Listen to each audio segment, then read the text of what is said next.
everyone, it's Dawn and welcome back. As promised, I'm going to give you a quick run through of the things that I've made with Papercraft Society Box 31. And at the end of this video, please hang out with me till the end because I'm going to show you a really cool trick for something you can do with those fabulous little packs of stickers or sheets of stickers that you had in your box. Or if you haven't got the box yet or aren't a member of the Papercraft Society, any plain white stickers that you can buy in the shops you can do with. So do hang out with me till the end and you'll see what I've done. And I'll explain how this came about because it was quite by accident. But anyway, on to that in a minute. This isn't about the box, this is about the box topper, and this is this flower.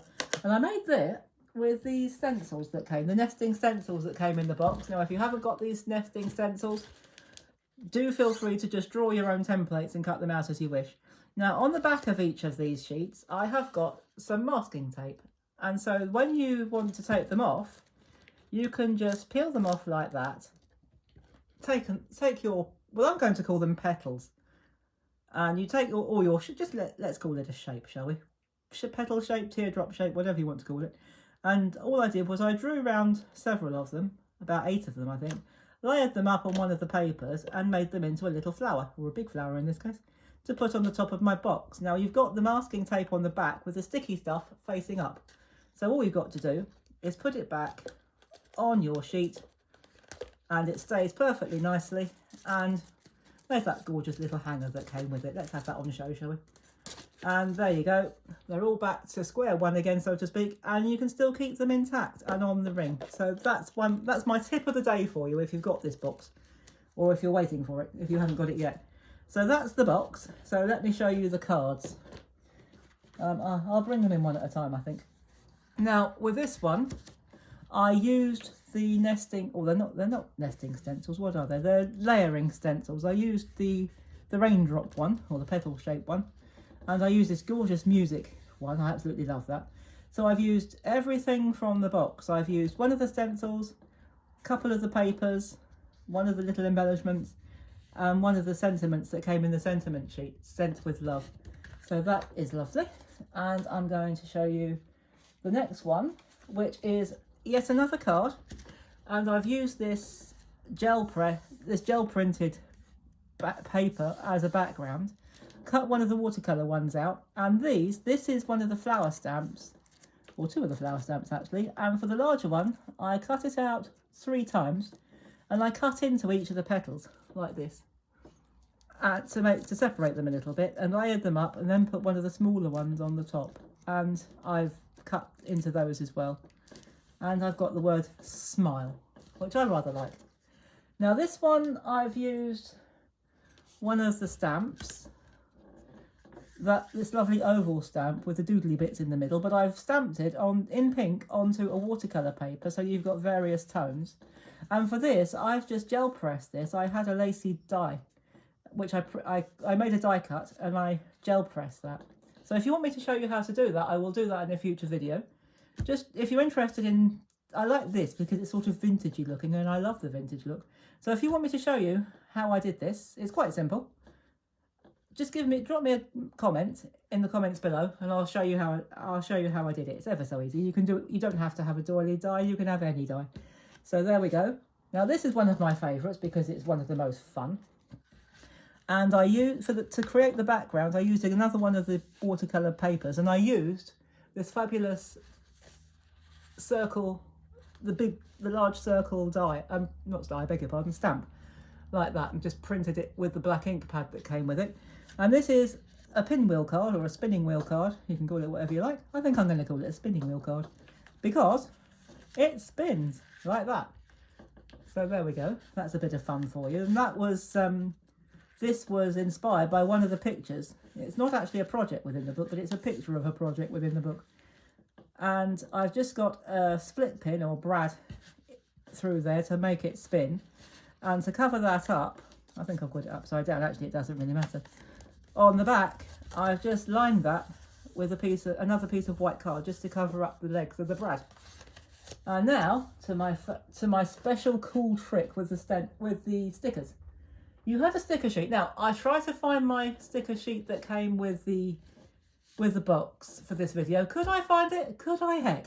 So what I've done is I'm going to show you on what I have with what I have done, and in fact it'll make it a bit easier for you because you'll be able to see it better. I've made these beautiful vintage style stickers, and these are just some ordinary address labels.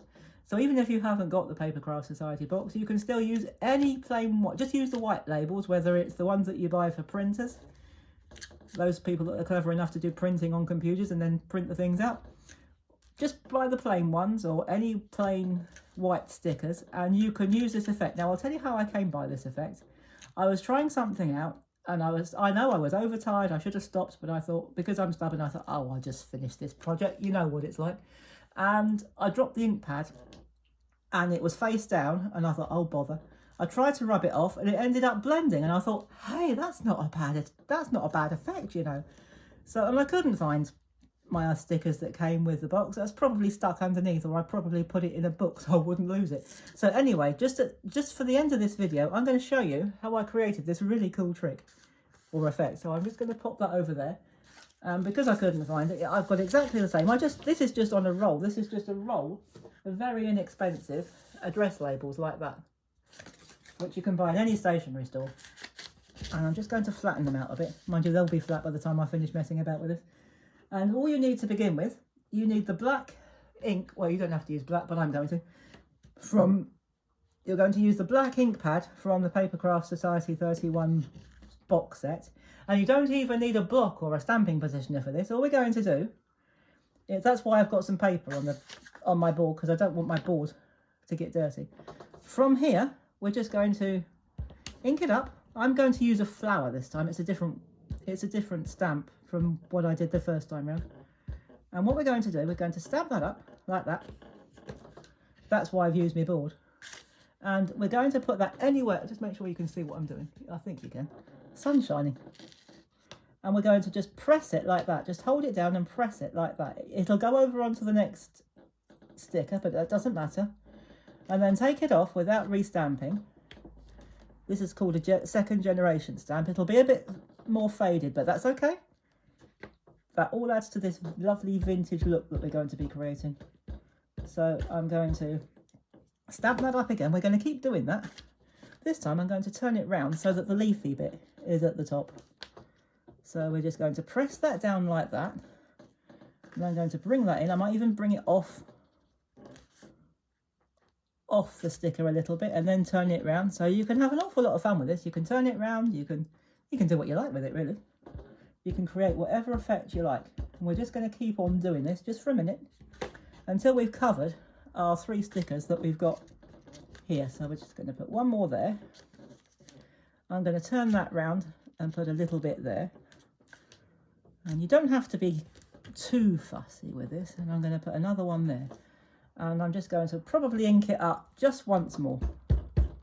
That'll probably be enough. In fact, I think it will be enough. So we're going to I'm going to turn it round this time. You do get ink all over your fingers doing it this way, mind you. But that's all right. It washes off. And then you've got this rather random effect with whatever stamp you want to use.